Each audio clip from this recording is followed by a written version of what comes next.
Quiero enviarles un abrazo y un saludo a cada uno de los que nos están mirando en esta hora a través de esta señal, sea por señal digital o también por la televisión.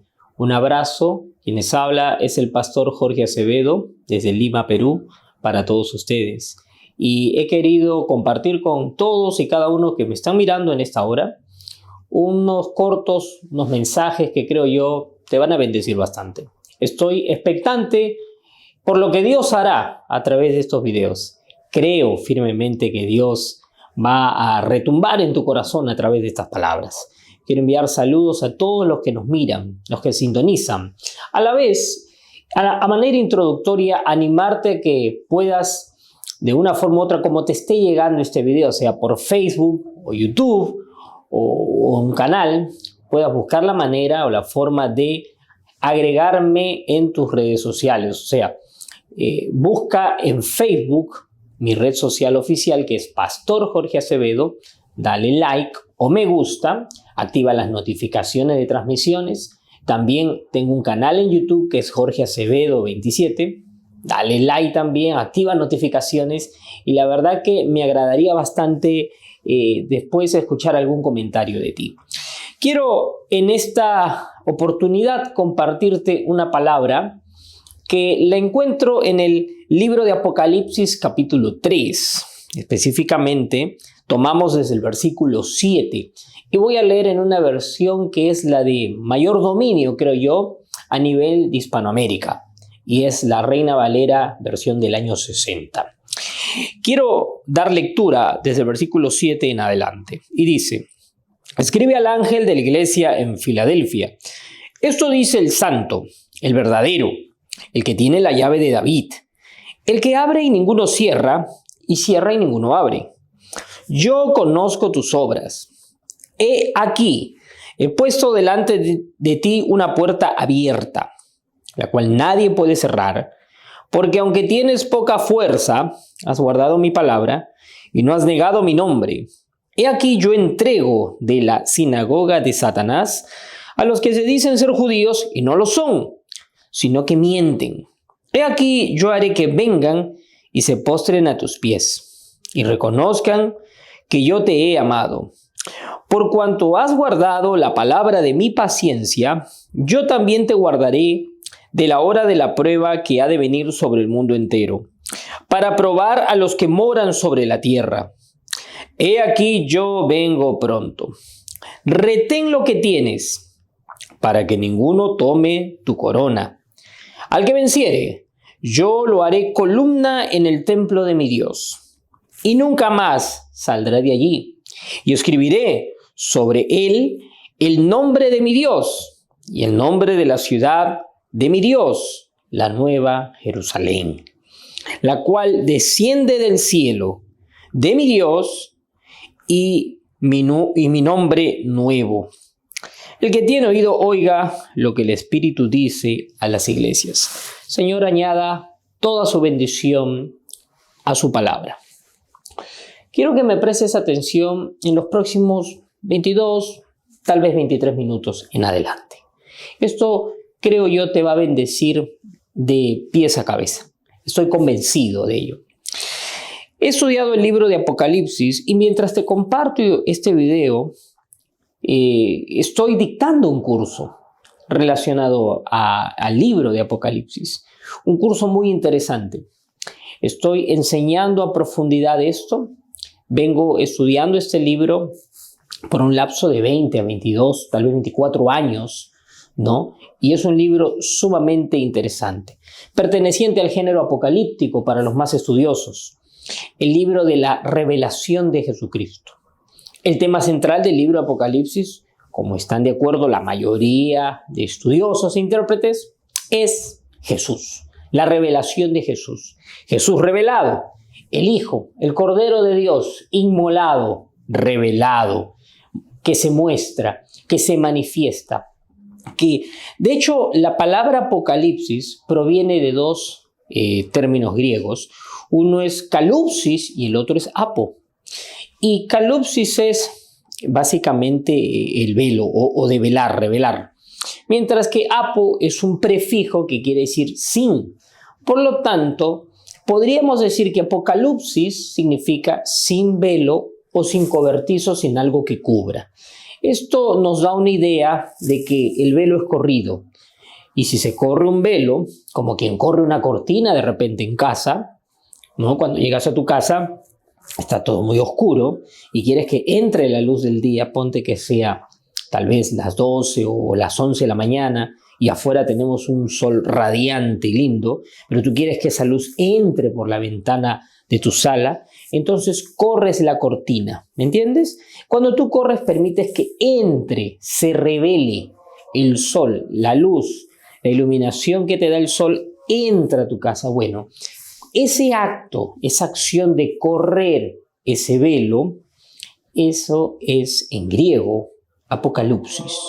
Apocalipsis, por lo tanto, quiere decir correr el velo o revelar. Por lo tanto, se puede entender, se puede contextualizar el significado y llegar a la conclusión sencilla de que Apocalipsis es la revelación, el libro de la revelación. ¿De quién? Obviamente tiene que ser la revelación de alguien y no es de ninguna cosa o de algún ser raro. Es la revelación de la persona de Jesucristo, Jesucristo glorificado. Aquel que sí vino, vivió, murió, pero resucitó y está sentado a la diestra del Padre. Allá por el año 90, que es una fecha en la cual la mayoría de estudiosos están también de acuerdo en que fue escrita, 90, 92, 95, puede haber alguna variación de años, pero la mayoría de teólogos y estudiosos están de acuerdo con que esa es la fecha aproximada en que se escribió. Fue escrita por el apóstol Juan. Juan, que fue desterrado a la isla de Patmos, que está rodeada del mar Egeo, ¿no? Y en ese lugar el apóstol tuvo una revelación de Jesús. El libro es maravilloso en todo su contenido. Tiene una riqueza bíblica extraordinaria, una riqueza de contenido de mensajes. Ha sido abordada desde 4 enfoques, los cuales no voy a detallar o precisar en este momento, pero las personas que han ido tal vez un poco más allá en estudiar el libro saben a qué me estoy refiriendo. Dentro de todo ese contenido rico, que obviamente ha traído, ha despertado la curiosidad de acercarse a estudiar el libro y esto ha generado esos 4 enfoques, yo lo que quiero fijar hoy es tomar uno de los mensajes que tiene. Y en el capítulo 2 y 3 del libro tenemos los famosos y muy discutidos, comentados y estudiados y tal vez muy predicados mensajes a las 7 iglesias del Asia Menor. Tenemos el mensaje a Éfeso, que es el primer mensaje que parte desde el capítulo 2, versículo 1 en adelante. Luego pasan otros mensajes hasta llegar a una 6ª iglesia, que es la iglesia que está localizada para aquel entonces en un lugar del Asia Menor que hoy es la actual Turquía, que se encuentra en la ciudad de Filadelfia. Note algo, los mensajes son dirigidos a la iglesia de tal o tal o tal lugar. Eso quiere decir que la iglesia toma o adopta el nombre de la ciudad.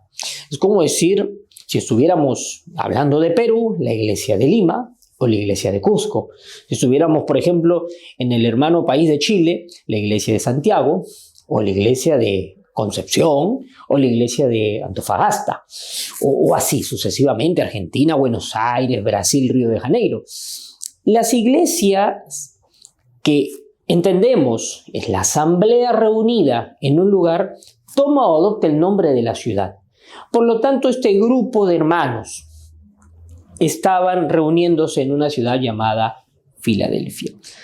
La mayoría están de acuerdo en que la palabra Filadelfia proviene de la raíz fiel. Otros sostienen que significa amor entrañable, hermanable, ¿no? Esa unidad. Y hay algunos datos curiosos que yo quiero precisarte. Y seguramente los banners van a ir apareciendo para que tú puedas ir ayudándote un poco, tomando algunas notas y encuentres un tantito más ilustrativa esta exposición, esta enseñanza para ti. Hay un dato curioso. Básicamente a las iglesias impares, estamos hablando de 7 iglesias, la primera, la tercera, la quinta y la séptima, los mensajes tienen un mayor contenido reprensivo. La primera iglesia, Éfeso, tiene un mayor contenido reprensivo y también, pero más aún creo yo, lo tiene la séptima, la iglesia de la Odisea. Te invito a que te des el trabajo a leer el capítulo 2 y el capítulo 3 de Apocalipsis para que así mismo tú lo compruebes. Por el contrario, las iglesias que figuran dentro de estos 2 capítulos como en números pares, o sea, la segunda iglesia, la cuarta y la sexta, tienen un mensaje un tanto más de aceptación, de aprobación. En algunos casos el Señor hace ademán de elogiarlo, ¿verdad? Lo elogia, le reconoce. Siendo la iglesia que acapara la mayor cantidad de elogios, esta, la sexta iglesia. Alguna vez algún hermano y algún líder me preguntó, pastor, una vez que había yo enseñado estas clases acerca de los mensajes a las 7 iglesias, me dijo, pastor, ¿en qué contexto de iglesia debemos ubicarnos? Si usted dice que nosotros somos iglesia y que cada uno es iglesia, ¿en qué contexto debiésemos ubicarnos? Y yo le dije, rápidamente me saltó una respuesta en la sexta. Definitivamente el mensaje a la iglesia de Apocalipsis es el mensaje a la iglesia ideal. Es el mensaje a la iglesia, y creo que ideal está bien dicho, ¿no? Dentro de esa idea que hay, dentro de esa imaginería, ¿no? Pongámonos un poquito en los zapatos del Señor, ¿no? En el lugar del Señor. ¿Cómo desearía el Señor que fuera su iglesia? Bueno, eso está expresado a través de toda su palabra. No es un atentado contra la razón bíblica pensar de que Dios tiene una idea de iglesia. Y la idea de iglesia creo que está acá expresada. Mire lo que le dice. Vamos desde el versículo 8. Yo conozco tus obras.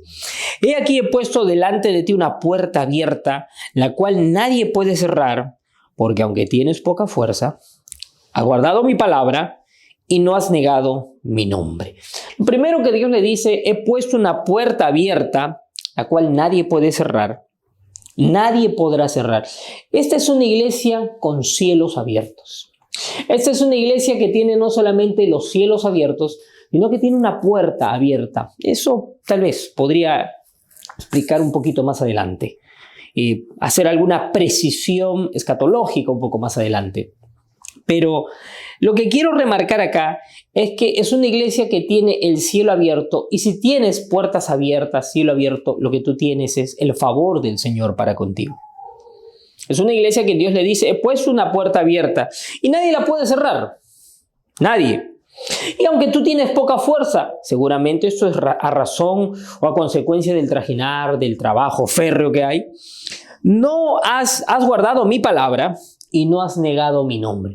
O sea que no se trata que es una iglesia que tiene todas las condiciones situacionales en donde todo va bien, no. Se trata de que esta es una iglesia en la cual hay seguramente una situación que la rodea, política, social, el contexto social y político, el contexto económico, el contexto mundial, tal vez no ayuda mucho en, digamos así, en cierta forma, pero ellos, aunque tienen aún poca fuerza, y si la fuerza te falta es porque has tenido un desgaste, no has negado mi nombre, le dice el Señor.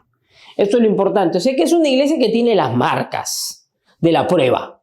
La iglesia pasa por pruebas. La iglesia pasa por tribulación. La iglesia es probada. Si hay algo que podemos sacar de este año 2020 y 2021 que acaban de pasar, que son años que para muchas personas han marcado. Hoy se habla de la generación pospandemia, se habla de la iglesia pospandemia. He escuchado esas frases, esos términos y aseveraciones, no solamente en círculos religiosos y cristianos, también en católicos, y mucho más aún en medios noticiosos, en canales, en periodistas, en políticos, hablando mucho de la generación o de los tiempos pospandemia. Bueno, si algo hemos aprendido de esto es que en efecto pasamos por pruebas. La iglesia pasa a través de tribulaciones. La iglesia recorre un camino en donde alrededor y en medio de ella hay situaciones y circunstancias que no son del todo favorables para el evangelismo, para que tú puedas desarrollar una vida, entre comillas, normal. Y en medio de esa prueba, la iglesia se mantiene triunfante. ¿Por qué? Porque la naturaleza de la iglesia es esencialmente victoriosa. La iglesia es naturalmente victoriosa. La iglesia es en esencia triunfadora. Esto no es gratis. Eso no vino gratis. Esto es, y nosotros lo sabemos, gracias a la victoria que Jesús obtuvo para nosotros en la cruz, allá, hace 2000 años. Esa victoria que Él ganó, esa victoria nos hizo a nosotros más que vencedores en Él. Y reconociendo esto, era sabido de suponer, de esperar que el golpe podría venir, pero la iglesia en su esencia en general tenía que pasar en victoria. Sí, claro, es cierto. Seguramente en donde tú me estás viendo, en tu lugar de origen, en tu país, han habido ministros que han partido con el Señor. Hay queridos amigos que han partido, buenos hombres de Dios, muchas mujeres de Dios, de buen corazón, servidoras del Padre, han partido y están hoy en la presencia del Señor. Pero también hay muchos miles que se han mantenido. Han pasado la enfermedad, la han superado, se han mantenido firmes y hoy están congregándose y sirviendo a Dios. Y a ustedes, mis palabras de aliento y de ánimo. Yo soy uno de ellos, así como quien me asiste en este momento en la grabación de este video y las personas que hacen posible que podamos llegar a ustedes a través de estas producciones, son gente creyente que ha pasado por esta prueba. Dios le dice a la iglesia de Filadelfia: ¿has guardado mi palabra? Sí, tienes pocas fuerzas. Hay una carrera que has corrido. Hay una lucha que has enfrentado. No has temido al enemigo, te has enfrentado a él. Y sé que tienes poca fuerza, pero has guardado mi palabra y no has negado mi nombre. O sea, ¿qué quiere decir? Que la iglesia de Filadelfia tiene también las marcas de las pruebas.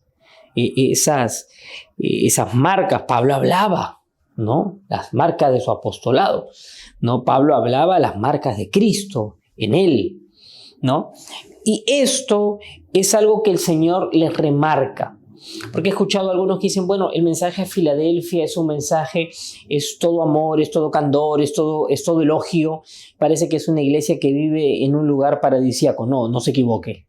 Dice el Señor que es una iglesia que, sí, está cansada, tiene poca fuerza, que es sinónimo, pero ha guardado su nombre y se ha mantenido fiel, ha guardado su palabra.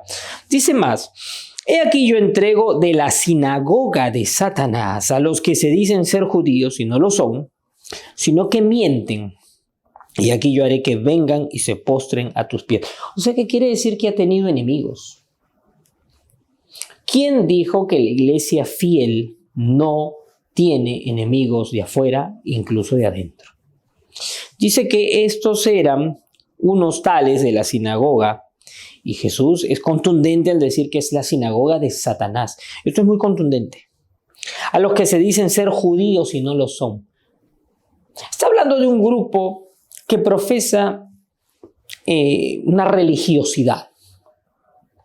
Una religiosidad.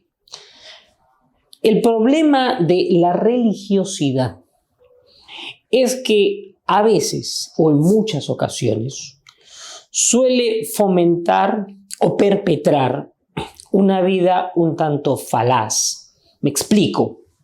Poco genuina, poco integral, poco íntegra, poco honesta.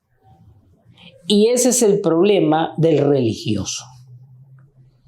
Y religiosos hay en todos los lugares. Hay religiosos católicos o religiosos evangélicos. Sí, aunque usted no lo crea. La cuestión no es, o el problema, mejor aclaro así, no es si tienes o no tienes, o practicas religión. Tú sabes muy bien que a los ojos de una persona que no entiende el léxico bíblico, tú y yo somos religiosos. El problema no es si tienes o no tienes religión, o practicas o no. El problema es cómo llevas esa religión a juicio de los hombres que no conocen a Dios, o tu fe a juicio de la gente que es parte del cuerpo de Cristo al cual tú perteneces. ¿Cómo llevas esto? ¿Cómo te conduces? Es menester y es necesario que como hijo de Dios desarrolles una relación, porque esa línea delgada que hay entre ser un creyente con relación o un creyente nominal, una persona o una mujer que dice, sí, creo, como cree mucha gente. La Biblia dice que los demonios también creen, Satanás también cree y tiembla. Esa delgada línea es muy rápido y fácil de cruzar. Tienes que asegurarte de tener una relación con Jesús para no ser parte de esa membresía de la sinagoga que aquí está hablando. Yo quiero que fijes tu atención. Yo entrego, versículo 9, de la sinagoga de Satanás, o sea, saca a Jesús de esa sinagoga, a los que se dicen ser judíos y no lo son. No lo son, sino que mienten. ¿Sabes cuál es el problema de una falsa religión? Es la mentira.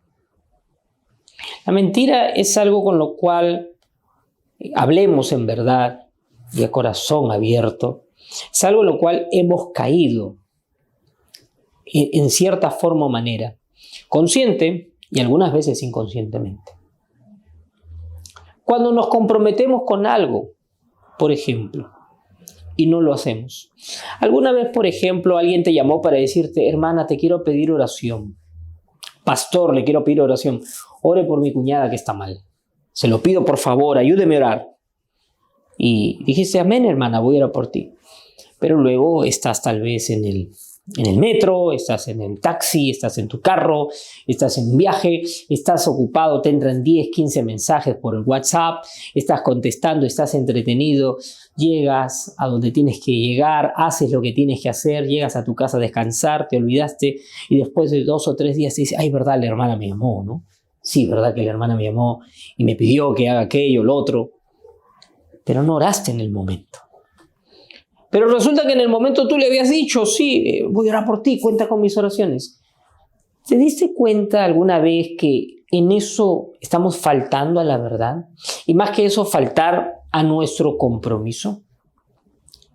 Estas son las cosas que a veces de las cuales no estamos, diría yo, muy libres. Pero es algo en lo cual, como ministro de Dios, he aprendido y sigo aprendiendo aún.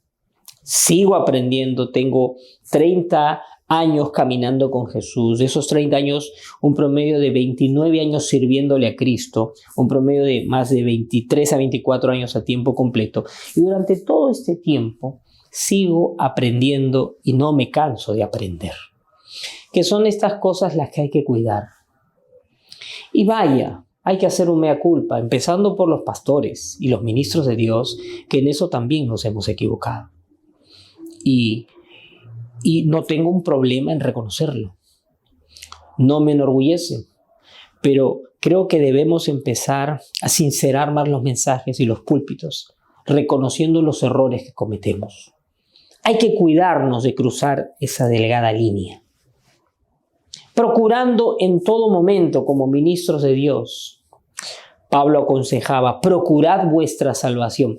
Siempre esa frase me ha llamado la atención, procurad vuestra salvación, procurad vuestra salvación. Es como una frase que retumba en el interior de la mente de cada hombre, cada mujer de Dios. Alguien dijo, ¿será que entonces podemos hacer algo humanamente para ayudarle a Dios a que seamos salvos? Definitivamente no. Está escrito, consumado es. Y no hay nada que hombre o mujer alguna pueda hacer, por muy creyente que sea o por muy llamado que sea, para mejorar su estatus en Dios. Tu posición en Cristo ya fue ganada en la cruz. Él te hizo hijo, te hizo heredero, coheredero, acepto en el amado. Y seguiríamos con toda la lista digamos así, menciones bíblicas que existen a tu favor, y es una lista larga. No puedes hacer nada para mejorar la obra de Cristo. Es tan perfecta que ya está todo consumado. Pero cuando dice Pablo, procurad vuestra salvación, está hablando en que hay cosas que sí son de manejo tuyo. O te lo voy a poner de esta manera, que sí son cosas en las cuales tú puedes administrar. Que sí son cosas que Dios te dice, esto te lo confío a ti, administralo bien. Administra bien tu tiempo, administra bien tus fuerzas, administra bien tus decisiones. ¿A qué decides darle más tiempo? Ponerle más ahínco, más esfuerzo, más corazón, más fuerza, más empeño. Descargar tu energía en esto, en aquello. Y en eso, en ese trajinar, en ese ir y venir, hay mucho que tú vas a tener que, lo cual cuidarte, porque hay cosas ahí en donde el diablo tiene trampas para ti, para hacerte caer. Pero Dios le dice a esta iglesia, a estos que dicen ser judíos y no lo son, sino que mienten, yo haré que vengan y se postren a tus pies. Quiere decir que hay una vindicación. Esta es la iglesia que goza del endoso de Jesús. Jesús endosa, respalda, sustenta a esta iglesia. Quiero decirte, Dios te respalda. Aun cuando te sientas solo con esa visión, con el proyecto que tienes, ese proyecto empresarial, ministerial, de radio, de televisión. Yo alabo a Dios por los hombres y mujeres que están decididos a emprender algo.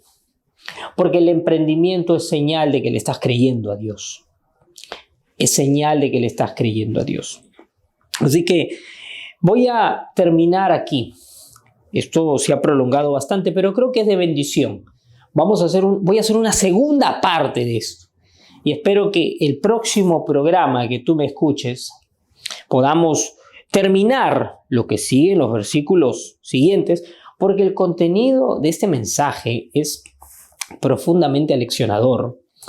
Es un mensaje muy, muy poderoso, contundente y directo que Dios da a su iglesia. Pero quiero terminar con esto, antes de entrar a una breve oración y invitarte a 2 o 3 cositas que sí necesito hacerlo. Es decirte, en conclusión, en esta primera parte, en que hay 2 cosas bien marcadas que Dios tiene con esta iglesia. Es una iglesia que tiene cielos abiertos y es una iglesia que goza del favor de Dios. No hay nada más lindo y de mayor plenitud para uno mismo que saber que Dios te ha abierto los cielos. Hace años escuché un predicador que dijo, un hombre que tiene prosperidad en la vida, un hombre próspero es un hombre que tiene cielos abiertos. Los cielos abiertos en un hombre o en una mujer son señal de que es un hombre o una mujer próspera. Y lo otro, que tiene un favor. Dios tiene favor.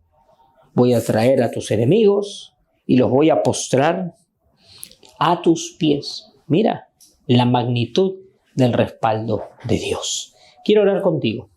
Ora conmigo. Padre, en el nombre de Jesús, gracias por esta transmisión y esta palabra que he podido compartir. Ahora, los que nos están viendo a través de redes sociales, a través de la televisión o del medio que fuere, en el nombre de Jesús los bendigo.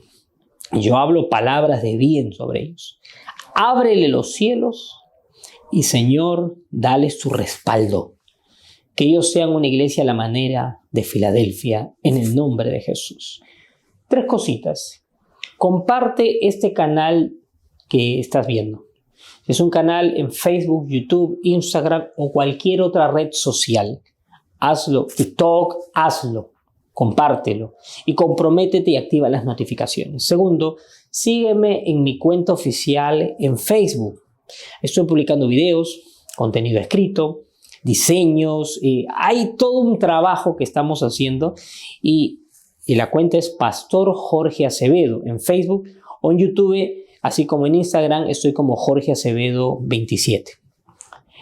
Y lo tercero que quiero decirte, ora por mi ministerio. Necesito que ores por mi ministerio y también si deseas que esté en tu ciudad o deseas que esté en tu país, aquí abajo tenemos los datos, las direcciones, los números de contacto. De hecho, en mi mismo Facebook tú puedes hacerme llegar un mensaje, podemos entrar un poco más de detalles en contactos y podemos comunicarnos para gestionar o programar algo en tu ciudad. Que el Señor te bendiga. Te mando un grande abrazo. Desde Lima, Perú, con cariño tu amigo el Pastor Jorge Acevedo. Shalom.